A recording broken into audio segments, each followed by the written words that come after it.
and welcome to another episode of Hope Dealers. I'm your host, Shannon Childers, and today I am excited to bring to the world, bring to those who listen to this podcast, a good friend of mine, somebody that I've actually come in contact with about 9 months ago when I first got into this post-overdose response and helping individuals with rehab and recovery. And it is none other than Pleas. How are you, my friend? I am well. Thank you, Shannon.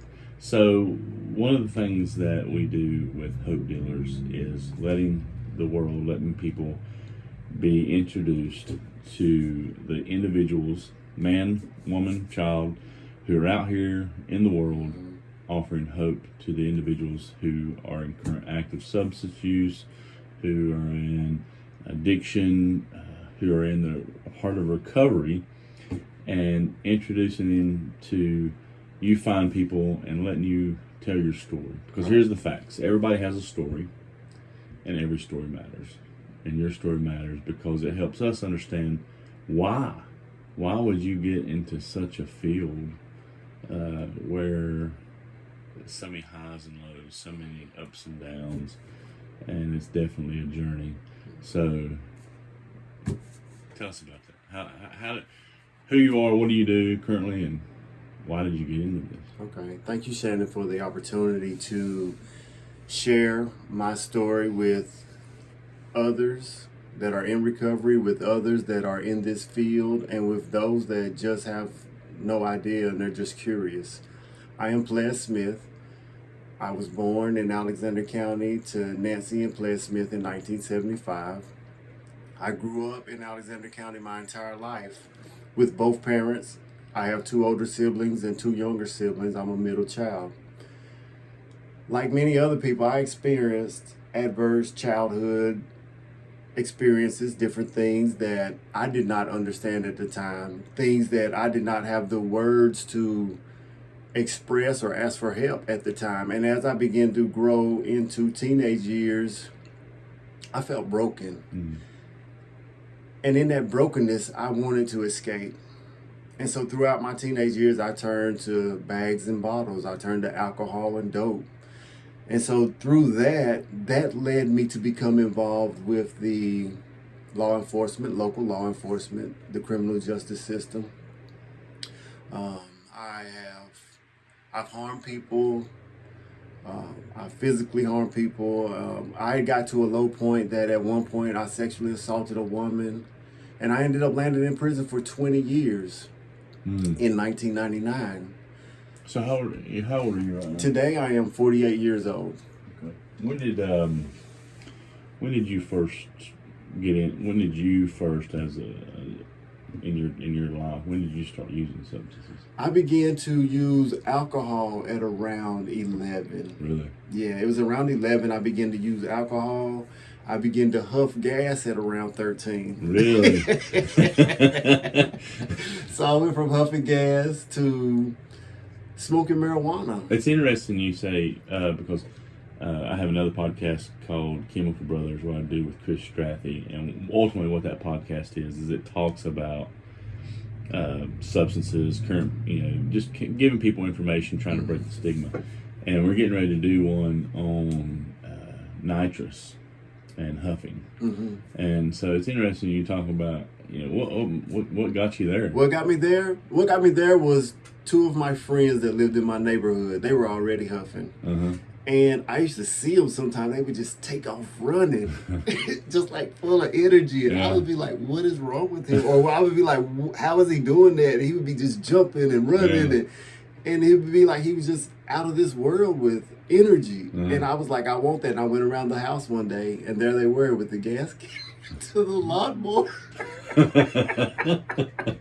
Huffing. Really? And so I did it, and man, I felt out of this world. Sure. And so I used to try that before going to East Junior High. Okay. I would do that. I would huff a little bit in the morning. And then go to school. And then go to school. Wow. And so the substances and the alcohol, they were only mask. I began to face other problems because those were Band-Aids on the adverse childhood experiences that I experienced. There was trauma in my childhood. I was sexually abused as a little boy by a family member. I didn't have the words to tell nobody. Sure. You know, a pedophile I mean, how found old me. were you? I was 8. 8 years old. I was 8. I did not know. You wouldn't have the words. I didn't know how to express that. tell my dad. I was afraid to tell him. I felt like it was my fault. I felt ashamed. And so I just buried it, but I felt so broken. And those shards, if I can explain it anyway, it's kind of like, you know, if I was a mirror, I had been dropped to the floor and I just tried to pick up the pieces and put them back inside me. And I was hurting. And the more I hurt, the more I hurt other people. I was, if you got close to me, you would get cut by one of those shards. You would get cut because I didn't know what to do. I had no clue, so I just kept searching. I had bad behavior. I was on probation by age 13. I was stealing. I never was into cruelty to animals and things like that, but you had your hands full if you rubbed me the wrong way. Those shards would rub up against you closely. So as I began to experience, I went all the way to high school in the 12th grade. And those shards began to poke out a little more, and I had an experience at school where I ended up quitting school in February of 1993. And I quit school in 1993. I would have graduated in May of 1993. I had the opportunity to go back in 1994, but at that time I was beginning to sell cocaine. Okay. I had got busted by local authorities. I sold to an undercover, and so that furthered my introduction into the criminal justice system. Now I have a drug charge on my record, and so that created a barrier that I had no clue what that would stop me from being able to walk into. I could not walk into certain places to live. I could not get certain types of assistance from the government. Because you had that felony. Yes, Okay. and it was drug related. Okay. And so from that point, the violence began to escalate because I'm really hurting now. I'm around 18 and 19, and I begin to use cocaine now. So I no longer sell the drug. I use the drug. And so by using the drug, it unleashed a whole nother level of addiction. Up until that point, I thought I always had things under control. I could smoke a little pot, not smoke none for weeks. I could drink a beer, not drink for weeks. Once I came in contact with cocaine was the driving force to my getting up in the morning and to my going to bed at night. I stole from my parents. I lied to my siblings. I stole and hurt and robbed people all around. I was a problem. I was part of the problem. This landed me in prison for 20 years in 1999. While incarcerated, I still was using substances. I still was using marijuana. I still was drinking mud water, hooch. Nice. You know, little things that they would make in there. And these things are expensive in there. So it caused me to continue with the level of violence because I could not afford it sometimes. So it's just like an extension to the streets being incarcerated. Sure. So I would continue to live a certain way. And in 2009, I had took some substances from some guys that were blood gangsters. And man, did they put a whooping on me. They put a whooping on me so bad that I cried out to God. And I said, God, if you will save me, I will turn my life around. And so in 2009, I accepted Jesus Christ as my Lord and Savior. Wow. And so in 2009, in my brokenness, in my lowest point on my knees, God accepted me. Whenever I felt like I was unacceptable, you know, I'm in prison, I committed a sex offense, I'm doing all this time in prison, I'm a drug addict. And I knew the shame that I felt. I knew the hopelessness that I looked at. I had the idea that my future is ruined. What do I have to live for? Why should I even try? And as I began to study the word, it said in Romans 8:1, it says, there is no condemnation in Jesus Christ. And so I began to stand on that. I said, I'm not condemned. I have life. I'm an heir to the kingdom. So I started to take on another perception of who I am. I began to look at myself as a king's kid, as a child of the kingdom. So that's way different from what you used to look at. That is very different. And so my point with that is that mindset and perception is very important, and it's even more important to the person that's in addiction and the person that is young in their recovery to see someone like me as a light, because I'm a little further along and I can go back to them, and as I share my story, they're like, okay, you're just like me, and if you can go there, then I can go there. And I have an impact. There is many pathways to recovery. You have medical assistant treatment. You have intense patient, outpatient. You've got inpatient, outpatient. There are many pathways. Science shows us that there are many pathways to treatment. And science also shows that it is so impactful when a person that has lived it, has recovered, and they're walking in redemption and they're walking in recovery. I will tell anyone that asks, it will not be easy. People will still reject you, but you have to be strong. Like Joshua 1:9, where it says, be strong and be courageous. Do not be afraid. You still face that rejection every day, don't you? I do. Yeah. I face it. I've even faced it recently. Yeah.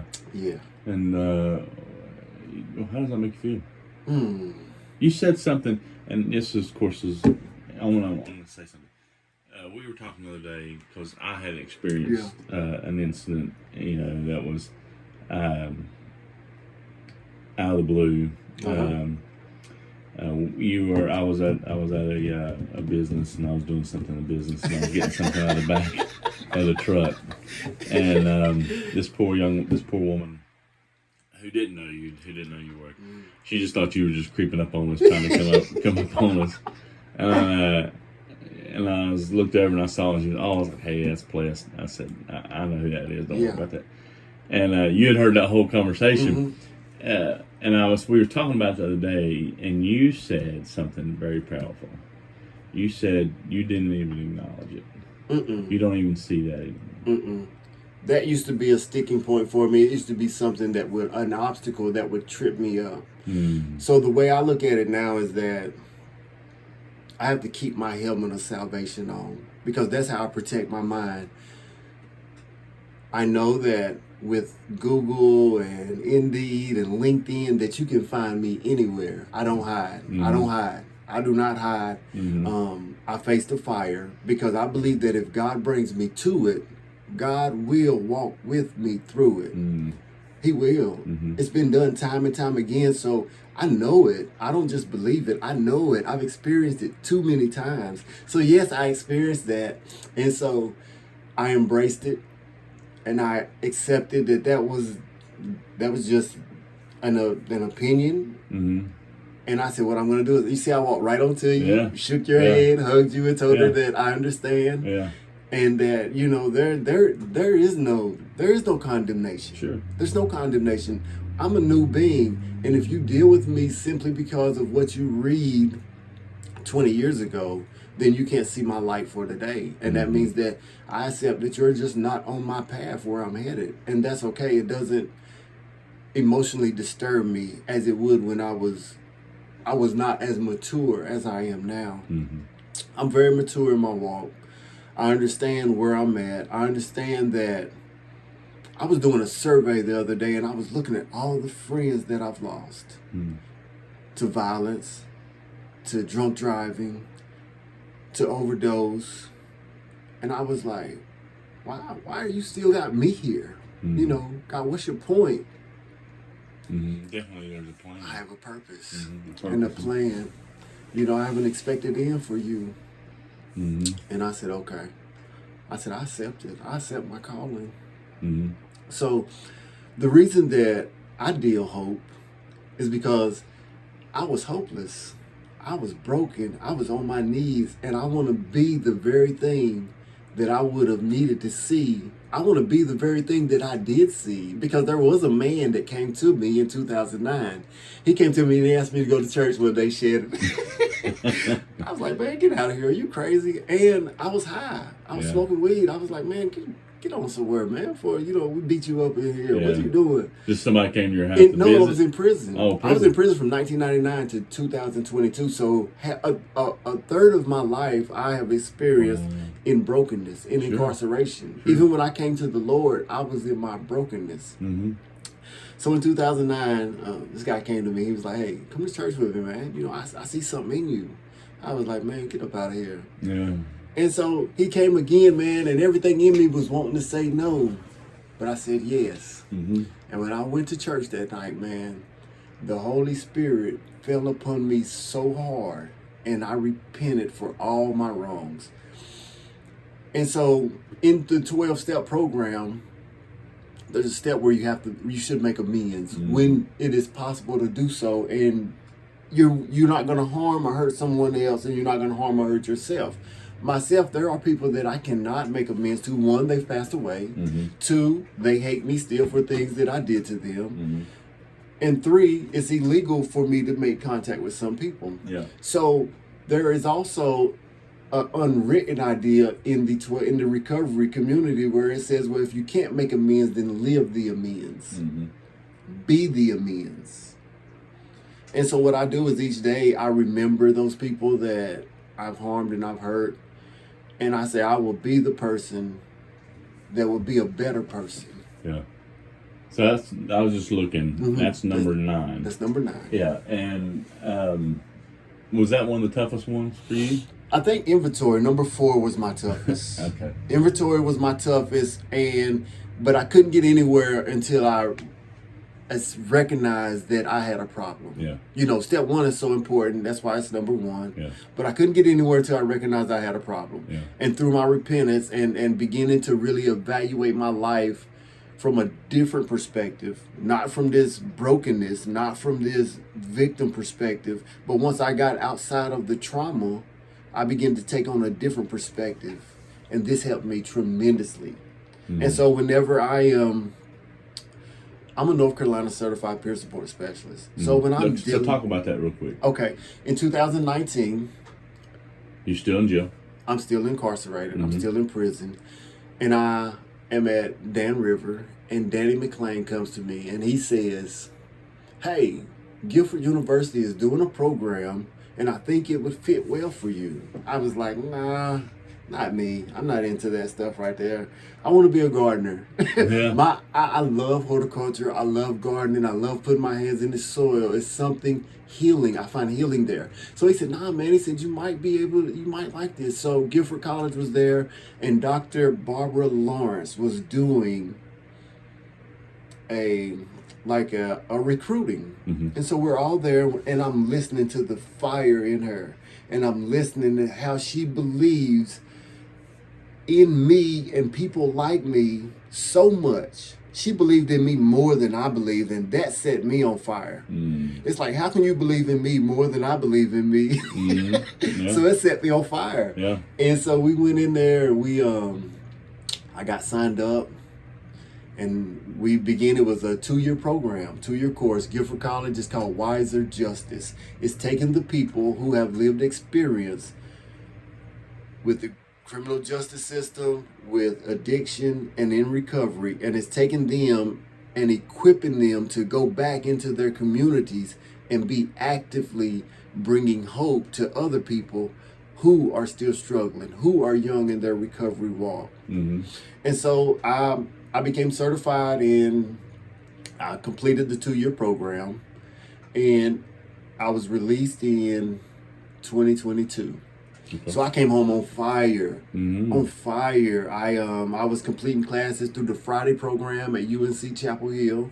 So some of the courses that I took were English, writing.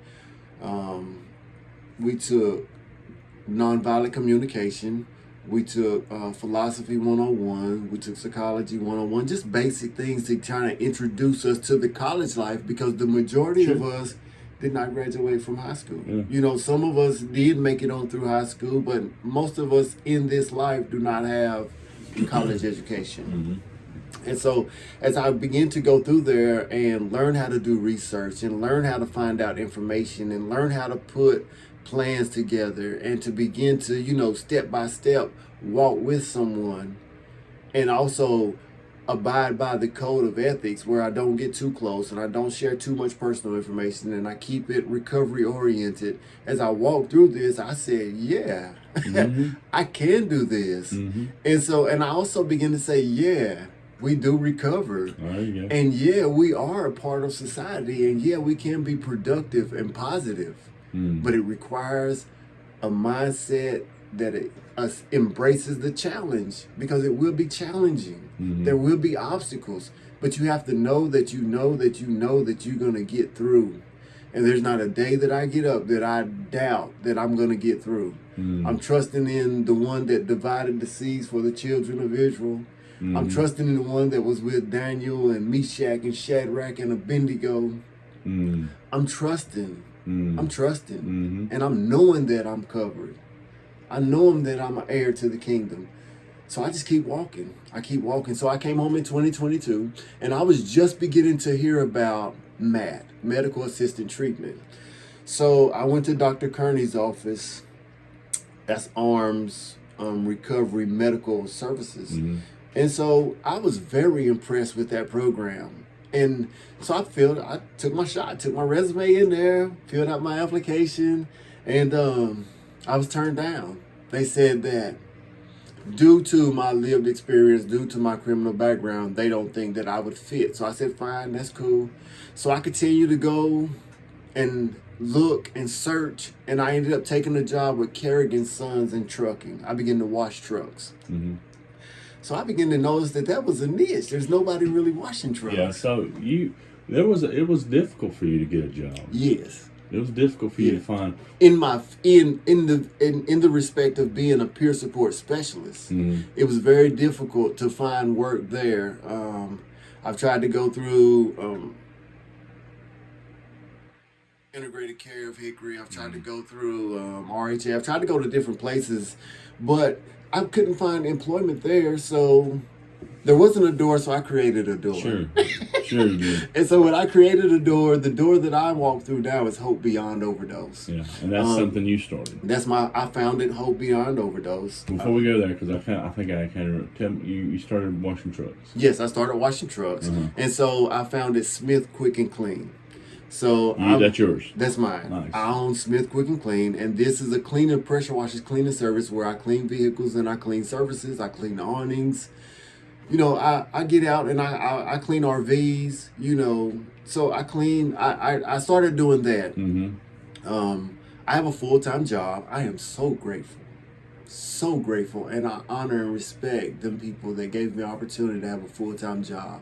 It pays my bills. It gives me hope. It gives me health insurance. It does all of that. Yeah. So, but I'm a child of the King, and I'm an heir to the kingdom. So I am always looking for my next opportunity. So I started washing cars. I wash cars here and there. What I also do is that clean surfaces, and that was that. And then I began to say, God, I have a burning desire to reach back to those people that are walking where I used to walk, that are trying to get out of where I used to be at. So this began with Paul Sink, Joel Simpson, and Sheldon Moore. Paul Sink is the pastor of First Presbyterian. Joel Simpson is the pastor of Macedonia. And Sheldon Moore is the director of I Care. So these men met with me over 15 months ago, and we used to sit and discuss ideas on how I could put my life together and how I could be a positive impact in Alexander County.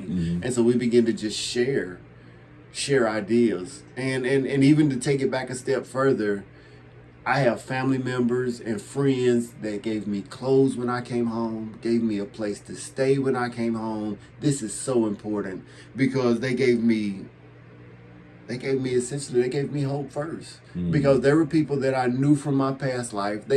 I had shame to think that they would not even accept me. I even accepted that I kind of had this thought that my family's not going to accept me. No one's going to accept me. That's what addiction does. It robs you of your life. It robs you of your light. And so my family, they bought me clothes. They met me at the door. Do you think that they saw a difference in you when you got out? Once I got out, I think they did, because they just heard it on the phone. They would tell me, they say, you sound so different. You speak about things that are beyond us. It's like we don't even know who you are anymore. And so when Tara Williams and Bruce Newland picked me up on Saturday, May the 14th, 2022, I broke down.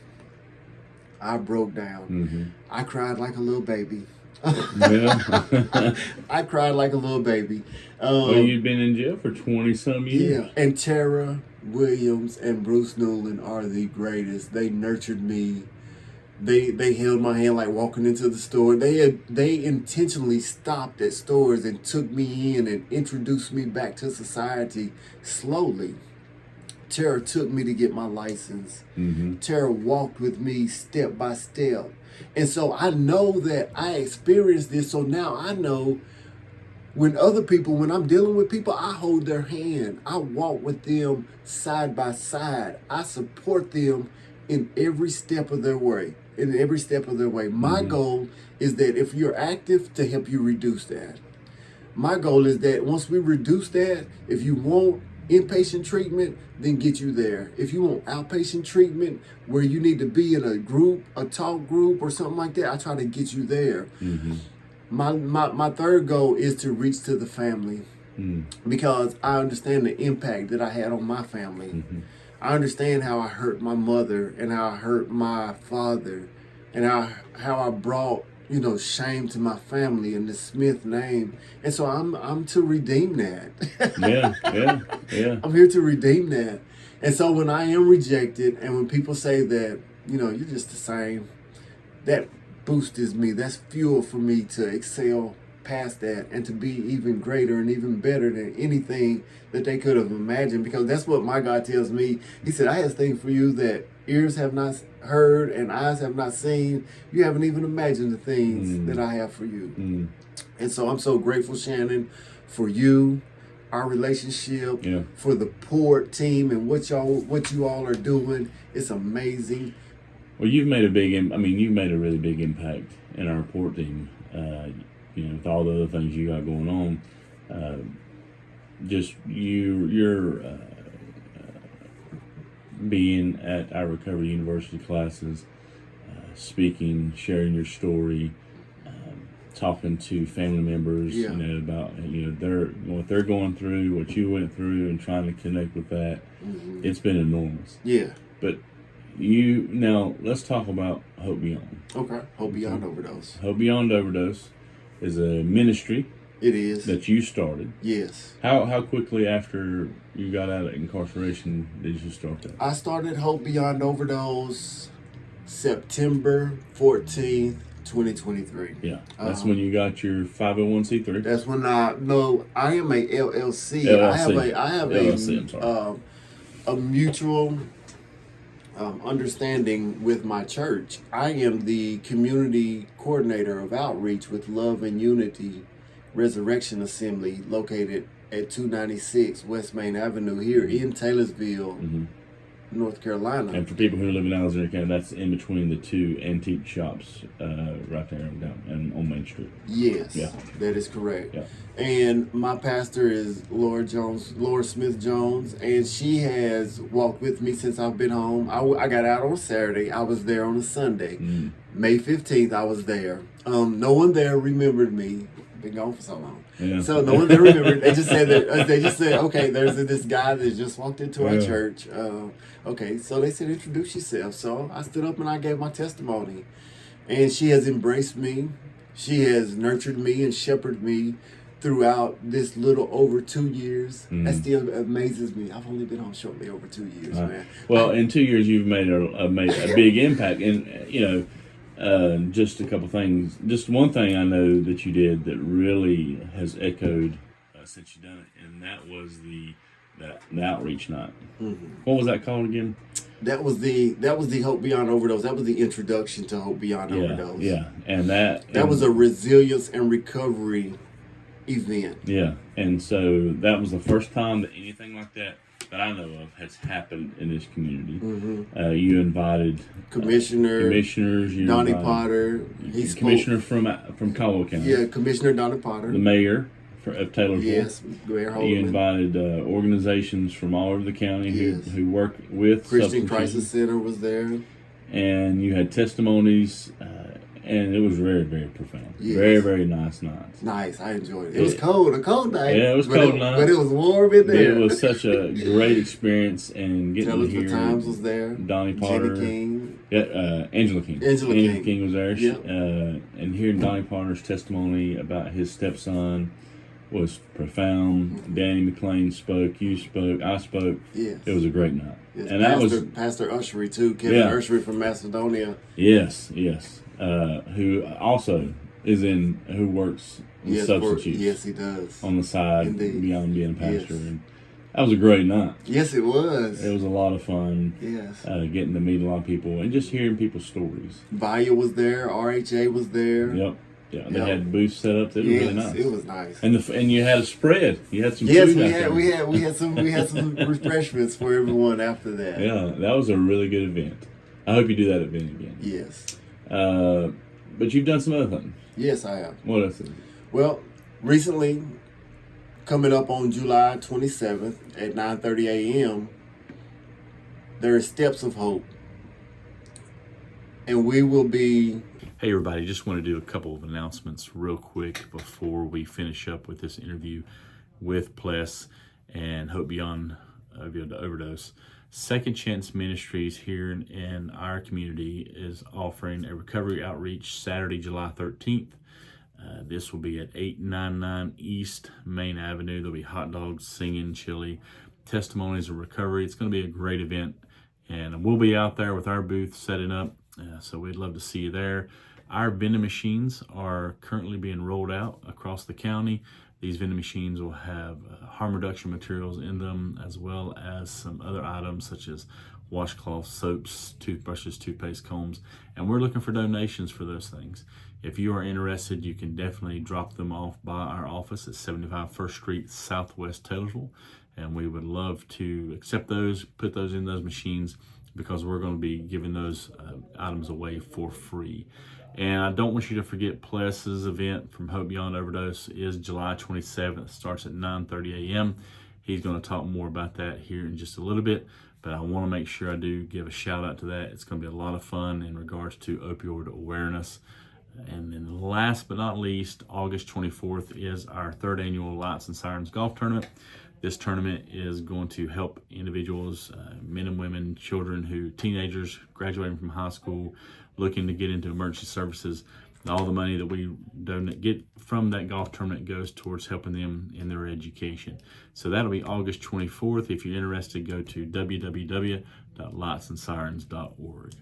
Now, without further ado, again, we'll continue with our interview with the wonderful, the amazing Pleas Smith. We will walk from our church in downtown Taylorsville. Everyone that participates, we'll have 100 t-shirts for 100 participants that will say Steps of Hope. Mm-hmm. These will be free. There will be no charge. And they will be free only because there are donations being poured into Hope Beyond Overdose.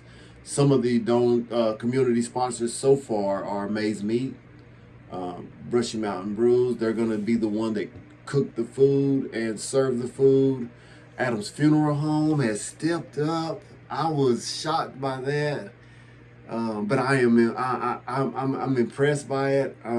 Yes, this is going to be big. This is going to be colossal. It's going to be amazing. So Steps of Hope is to bring awareness to this epidemic. It's epidemic that I haven't been anywhere in Alexander County that there is not an Alexandrian that does not know someone who has suffered from an overdose, or worse, a fatal overdose. Mm-hmm. And the fatal overdoses is what we want to bring awareness to. Family members are struggling with the grief. They don't know where to turn. Mm-hmm. We have resources right here in our county that are available, and yet people are struggling in silence. People are suffering in silence simply because you don't know what you don't know. Yeah. And so The steps of hope is to bring awareness to where Alexander County is and what we have to offer to Alexandrians that are suffering, that are struggling, and don't know where to turn. Mm-hmm. Mothers are losing sons. Sons are losing mothers. Fathers are losing daughters. Spouses are losing each other. And people are hurting. And I'm boots on the ground. I'm a neighborhood hope dealer. I'm out here amongst people. I've attended so many funerals. Mm. This is what sparked Hope Beyond Overdose. I've lost friends and I've lost family members to fentanyl, to accidental overdoses where they did not know that fentanyl was in the thing that they had. They trusted the person that they got it from, and they OD'd. I've lost friends and family, and I just began to seek God and what can I do? How can I be a part of this solution? And that's where hope came. The first time I came to the Substance Use Disorder Coalition meeting, Joel Simpson invited me, and we walked in. And Joel's the pastor of Macedonia. And so we walked in, and they asked me to tell my story. Man, this never gets easy. I know I was shedding a few tears earlier. I was emotional. It never gets easy, man. Yeah. I think that it gets. I begin to hope that it would get easier each time I tell my story, but it doesn't, Shannon. Well, it never should. It doesn't get any easier. It never should get easier because the thing about it is you know, I say this line all the time. You know, everybody has a story, and every story matters. Yes. But every story matters to God. Yeah. And so, you know, when we look at ourselves before, and then we look at ourselves after, there's going to be difficulty. But you know, that's the great thing about pain, brother. Yeah. You know. Yeah. Pain makes us who we are. Yeah. Pain identifies who we are, and once we're able to overcome that and walk through it, we look back and it's like, man, I can't believe it. I can't believe that's what it was. I can't believe that's who I was. True. I can't believe. But that's the greatest thing about your story, Pleas, is, you know, I don't have that story. You know, I've shared this.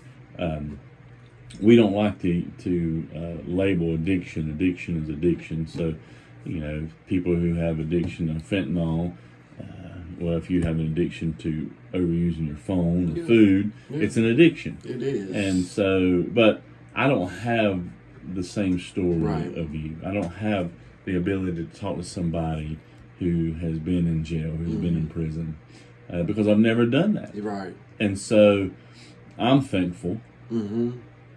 I know, you know, we none of us would have been like, you know, I would like to have spent 20 years in jail. Right. I didn't expect that. No, you didn't want that. I didn't want that. Yeah. You know. But it did. Yeah. But your story has the ability to change lives. Yeah.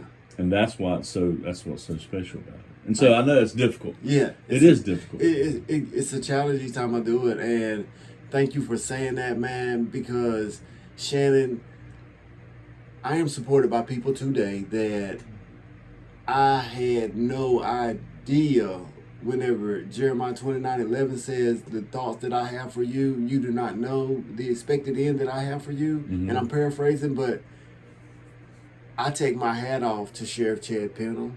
I can walk in his office at any time. He respects me as a person. He talks to me as a person. I take my hat off to Mike Millsaps. He saw me the other day. He was like, hey, you got an event going on. I've given them my donation receipts. I've given them invitations. They say, if you need us to help you, because there may be elderly people participating in the walk. There may be younger people participating in the walk. He said, if you need us to, you know, set up traffic or block off at a place where y'all going to cross, we're only going to be crossing at 2 places. But if you need help getting crossed at 2 places, let me know. I never would have thought that. I never would have imagined that. Yeah. You know, that the sheriff and the chief of police, they're like, hey, with what you're doing is needed. I didn't know. You know, I'm doing it out of the passion, out of my heart. And they're seeing something that and they're like, yo, we got you. Whatever you need on each side as far as like support, we're going to support you. And I'm like, thank you. And I'm grateful. I'm grateful that God has given me this opportunity. I'm grateful that the people that God is putting in my life, I'm just grateful, man. I'm grateful. I have a very special person that's in my life. She's been walking with me for about a year now. And her prayers or she's a prayer warrior. And I believe prayer is so powerful. She prays for me daily. And so I'm grateful that I have these type of people in my life now that are helping me fight naturally and helping me fight supernaturally, because addiction is something that just can't be fought naturally. We can fight it with Suboxone, Narcan. I think there are other medical assistant treatment medicines that have been approved. I think Vivitrol is one that's is one that's new on the market now. So there's all types of pathways to helping, and I'm just honored to be able to be a part of the solution at this point in my life. Yeah. Did you use any type of Suboxone medication? I did. Okay. Yeah, I experienced with that while I was incarcerated. While you were incarcerated? Yeah, and it kind of, that stuff is powerful. Yeah. And so it took me one time of being out and not knowing where I'm at and not remembering what happened. That's too powerful. Yeah. Cocaine was my drug of choice whenever I was active in addiction. And by having the experience of that, I was like, nah. Yeah. So whenever I'm dealing with people that are dealing with it, like you were mentioning about it, the choice isn't what's important. It's that it's become unmanageable. It's something that you can't manage. Slipping into a state of unconsciousness where your respiratory is not operating, where your body is not functioning, you're not conscious of what's going on.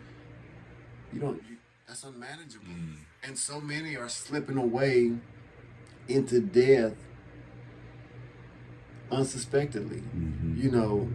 Whether they're looking for escape from their brokenness, whether they are, trying to face their trauma alone. You don't have to do it alone. This is a we thing. This is a we thing. And we in Alexander County are going to fight the good fight. We're going to fight the good fight. Right. We are. What do you say to someone they're currently right now in active substance use? They're at a point now where they're like, you know what, I need help. Yeah. But can I really get help? Yeah. I tell them, yes, you can get help. And if you have decided to get help, I can take you somewhere, or I can line up you with RHA. I can line you up with iCare. I can take you and introduce you to the port director, which I've sent a few people to you already. Yeah. So that is my position. My position right now with where I am currently placed is to connect people that don't know where resources are to resources. And you have a website. You have a website? I do not. Facebook? I do not. I have an email, Gmail. You can reach me there, and I have a phone number that you can reach me there. I am still very young in getting this up and running. And I seek all assistance, that anyone that wants to help me, get this orchestrated right, as far as like getting a website and getting a web page and getting all those things. I'm technologically behind. That's one thing that also is, after spending that much time incarcerated, they do not get you up to speed with technology, so that when you come home, you are ready to technology changes every 6 months now. Sure. It seems like. It does. So I do applaud the Department of Prisons or the Department of Correction with what they are doing now, because they are bringing in iPads and they are bringing in technology to help people that will assist them as they transition to society to be productive, because that was a sticking point for me. I didn't even know how to operate my phone. So you had a lot to learn. I did. Think about it. You went in 1999. Yes. So really, because I remember 1997, 98 was still beepers. Yeah. Computers were just kind of getting started. Big flip phones, big. And so you went in like before really it started booming. Before Facebook and before, even MySpace. I was going before MySpace. Yeah. So all of that, I missed all of that. And I am learning That's one thing that I pride myself on. I never want to stop learning new things. Sure. You know, I never want to stop advancing with my education. And so these first 2 years has been mainly about being established. I have license. You know, I got my driver's license. I have my own transportation, and I have my own place to live. And so, major points that if I was dealing with someone, how would I help someone that is coming back to returning to Alexander County from incarceration, short or long? What are some things, and they have substance use disorder in their background? How would I help them? The first thing I would do is that I would seek to get them employment. And this is why. Because once you get employed, it boosts your self-esteem. Mm-hmm. It's like, okay, now I got $1 in my pocket. So I don't have to worry about if I'm hungry and I want to get something cold, or if I want to get something cold to drink, I can buy me something to eat. I can get me something cold to drink. This boosts their self-esteem. Then, next thing I would do is I would try to get them on a plan to save for getting you transportation. If you're able to get your license, whatever we have to do, let's plan for that. Let's get your license, because transportation gives you liberty. It gives you freedom to be able to move in wherever you want to go. It liberates you. It gives you freedom. And so the next thing I would do is, after you get those points, now let's get you into some type of outpatient recovery program. Because you have substance use disorder in your background, I know you're going to face challenges. Sure. Whether it's you met a girl and she broke up with you, and now you're struggling. Or even just returning home. Just returning home. Just adapting to the new things that are going on, and just returning home is a I've even challenge. heard people talk about, driving past a store where they used to get high in the parking lot. Yep. It's, they see that, and it would kind of trigger them to go back to. I refused to go back to my old neighborhood for it was over a year, Shannon. It was over a year before, and I'm from East Taylorsville. I'm from off Lenny Mountain Road. I'm from where they call Highland. I refused to walk. I would not go near there. It was too many ghosts. Yeah. Too many demons. Yeah. Too many bad times. Too many good times. Yeah. Because that's one thing that a lot of times that we overlook. Happiness and joy can sometimes send you to a place where you say, okay, yeah, I can do one today. I'm in a good place. Happiness and joy, I think, is just as it could also lead to relapse as well as sad times and tough times, because you have to stay balanced.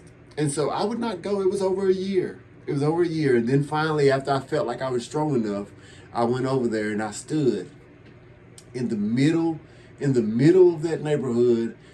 And I just remembered, man, I remembered all the good times, the bad times, the tough time. And it was like I buried them. I said, you're through. You no longer have any power. You no longer have any authority. And now I can go through there at any time, and I'm not even bothered. But yeah, you're absolutely right. There's stores, there's triggers, and that's the first step. You have to recognize the recognition that this triggers me. Yeah. He triggers me. That triggers me. That's power. So you would get them in some sort of therapy, some sort of program, because you know they're going to have triggers. Yeah, I know that you're going to face challenges, and I would just be available. I would make sure that I'm available to walk with them, and I would make sure they know that I don't have the answers. You have the answers, but I'm here to support you. I'm your support. I'm going to walk with you. If you need a ride to a meeting and I'm available, I'm going to pick you up. I'm going to pick you up and I'm going to take you. If I have a car that I'm going to wash and you're lacking some money on your bills, I'm going to take you with me. I'm going to let you help me wash that car, and I'm going to give you money. I'm going to pay you. Pretty much, I'm going to split it with you, because we're going to, and that's how I've done a few of them. I'll take you with me to do the work. And I'll split the money with you to show you that. And when they see me interact with people, Shannon, it's so powerful, because a lot of them, they remember me whenever I was 18, 19, 22 years old. And they see me now at 48, more mature. It's different. It's different. Yeah, they recognize it's powerful. It's impactful. Wow. It has an impact on them. Wow. So this walk, when's the date? Talk to us about the walk. The walk is July 27th Mm-hmm. at 9:30 a.m. Mm-hmm. We'll begin to pass out the T-shirts to the participants as you pull up. We will walk at 10 a.m. a loop through the back streets by Adams Funeral Home, up by the police department. We'll cross over and we'll go back down Main Street by First Citizens Bank, by AutoZone, by Bentley's Jeweler, and we'll go back to Love and Unity. When we return to Love and Unity, there will be inspirational and informative speakers that will be there. There will be booths set up. There will be there'll be another spread. There'll be Maze Meats donating wings. Nice. There'll be wings there. There'll be food for those that are hungry. There'll be water and juice for those that want something to drink. And there'll be a good word. So where does it start at again? It starts at Love and Unity at 296 West Main. Starts there and ends there. It starts there and ends there. Oh, okay. It starts and ends at the same place. Good deal. It starts and ends. And at that the is same. July 27th. And we will begin Meet to pass there. out T-shirts at 9:30 a.m. And you'll start at We 10. will walk. We'll begin to walk at 10. Nice. Yeah, Nice. and we'll begin to walk at 10. And what's this for? And this is to bring awareness to fentanyl and opioid overdoses in our community. This is to connect people with resources to let them know that they are not alone, that you're not in this by yourself. It's a we thing. Mm-hmm. And we in Alexander County are going to fight a good fight against this epidemic that, according to the Center for Disease Control, is the worst public health epidemic that our nation has ever faced. Mm-hmm. Opioid, Mm-hmm. fentanyl, this addiction, and I get it. Many go to their doctor and get hooked just by having back pain or being in an injury, and then it's just like, once your prescription stops, what do? Mm-hmm. You begin to seek. Yeah.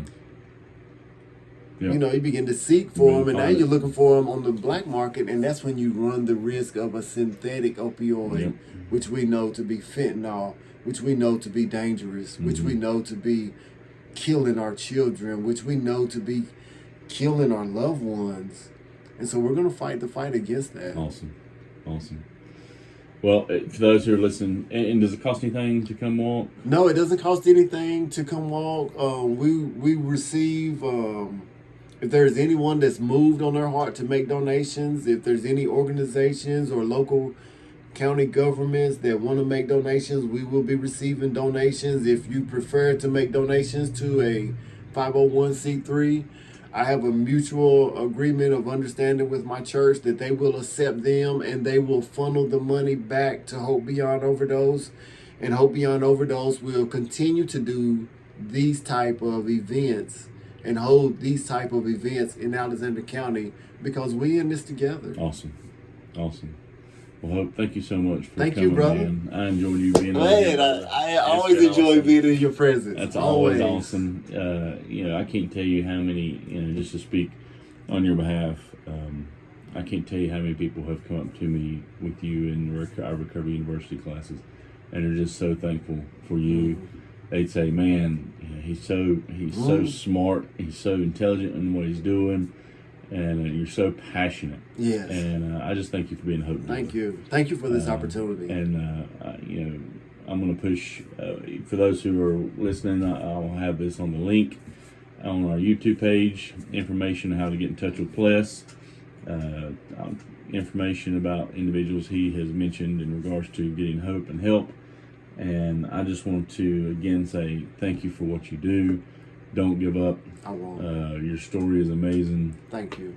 Your story is changing lives. Thank you. And there's no question that the best is yet to come in what you're going to do. I'm excited to see what Hope Beyond Overdose is going to look like. Yeah. A year from now, 5 years from now, and 10 years from now. Yeah. And how many people it's going to help. Yeah. So, to God be the glory. Yeah. To God be the glory. And thank you for allowing me on your platform. Thank you you've embraced me from day one. Absolutely. Thank you, Shannon, for, all that you've done. you're my support. Well, you know what I'm saying? You're we my support support. each other, We my support friend. each other, We brother. support each other, my Yes, friend. indeed. All Thank right. you for all that Well, you've thank you done. so much for being here, and thank you for being Hope Dealer. Yes. And I'm Shannon Childers, and this is Hope Dealers.